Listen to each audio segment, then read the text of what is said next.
Je descendis les boulevards, m'arrêtant aux boutiques, flânant, malgré le soleil, un avare et pâle sourire de décembre encore imprégné de brume. L'air était froid, piqué dur.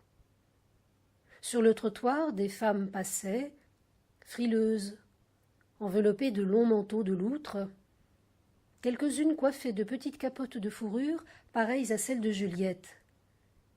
Et, chaque fois, j'étais intéressée par ce manteau et par cette capote. Je les regardais vraiment avec plaisir. J'aimais à les suivre de l'œil, jusqu'à ce qu'ils eussent disparu dans la foule. Au coin de la rue Taitbout, je me souviens, je croisais une femme grande, mince, jolie, et ressemblant à Juliette, au point que je mis la main à mon chapeau, prête à saluer. J'eus une émotion. Oh, ce n'était pas le coup violent au cœur qui arrête la respiration, vous casse les veines et vous étourdit. C'est un effleurement, une caresse, quelque chose de très doux, qui amène un sourire sur les lèvres et dans les yeux un épanouissement. Mais cette femme n'était pas Juliette. J'en eus une sorte de dépit. Et je me vengeais d'elle, en la trouvant très laide.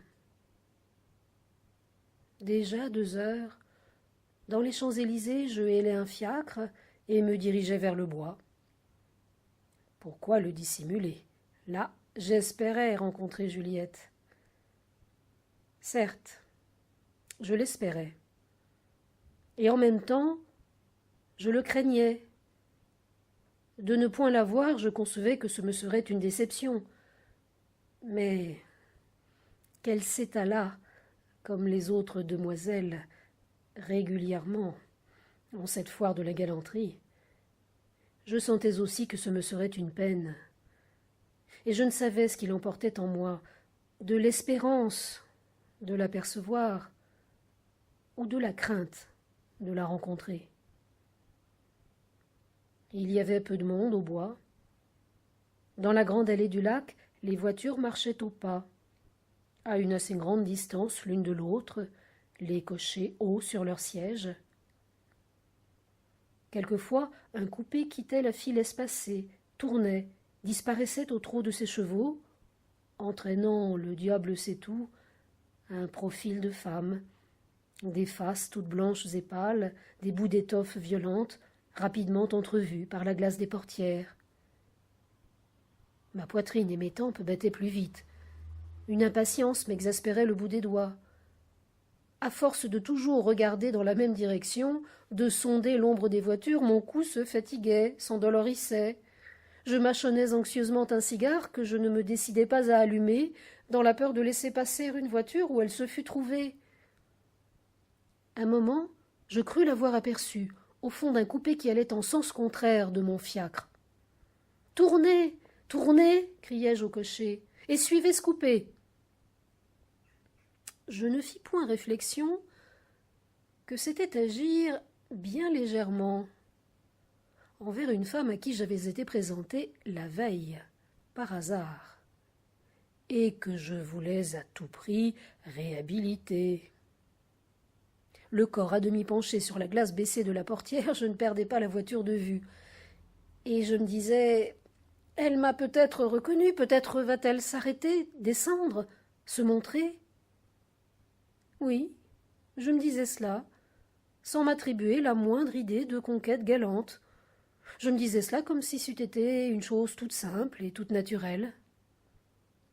Le coupé filait, preste et leste, dansant sur ses ressorts. Et le fiacre avait peine à le suivre. « Plus vite !» commandai-je. « Plus vite donc, et dépassez !» Le cocher fouetta son cheval, qui prit le galop, et en quelques secondes, les 2 voitures, roue contre roue, se touchaient. Alors, une tête de femme, dont les cheveux s'ébouriffaient sous le chapeau très large, dont le nez se retroussait drôlement, dont les lèvres fracassées de rouge saignaient comme une blessure à vif, apparut dans l'encadrement de la portière. D'un coup d'œil méprisant, elle inventoria le cocher, le fiacre, le cheval, et moi-même, tira la langue, puis se rencogna dans sa voiture.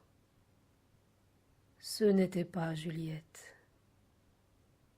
Je ne rentrai chez moi qu'à la nuit tombée, très désappointé, et pourtant ravi de mon inutile promenade.